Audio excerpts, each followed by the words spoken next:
After listening to a TED Talk about CCD and bees, I got bitten, smitten with trying beekeeping. There is just something so zen and terrifying about it.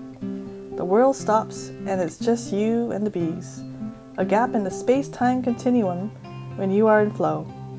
You can't help but fall in love with these hardworking ladies who together woo and pollinate most of all the veggies and fruits of the world. Without bees, no more veggies and no more fruits. I read a really interesting book by Carl von Frisch, a German beekeeper who, possibly more than anyone else in the world, understood the mind of the bee. It was really fascinating to me. And I think from that point I decided that I wanted to keep bees. Sometimes, preparing for a hive inspection is like preparing to board the mothership to another planet, an Amazonian planet where the women reign supreme.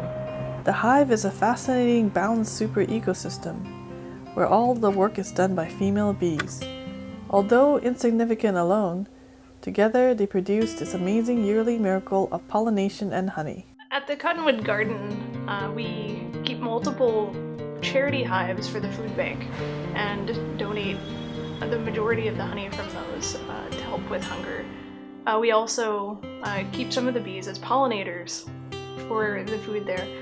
Bees are key pollinators for many of the things grown at the garden, and without them it wouldn't be possible to raise many of the squash, beans, and other fruits and nuts that everyone prefers to grow. Lately, a recent phenomenon called CCD or colony collapse disorder has been happening.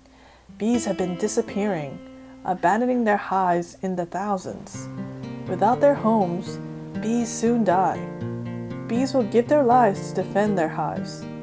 So scientists have been scrambling, trying to figure out what has happened, as the ecosystem is in jeopardy. This colony collapse disorder that's come up in the last 7 years or so is a big deal, and it hasn't, kind of gone through the system yet. We don't know what's going to happen, and it seems like everything's kind of on a ledge. And if all the bees die, it's a massive problem. Lose access to a lot of the pollinated food products that we rely on now, specifically fruits from fruit trees, nuts, and a lot of the squashes and other commonly eaten vegetables. When you pull on one thread in nature, you find out that we are all connected. So I'm trying my hand at top bar beekeeping, a completely chemical-free way of keeping bees.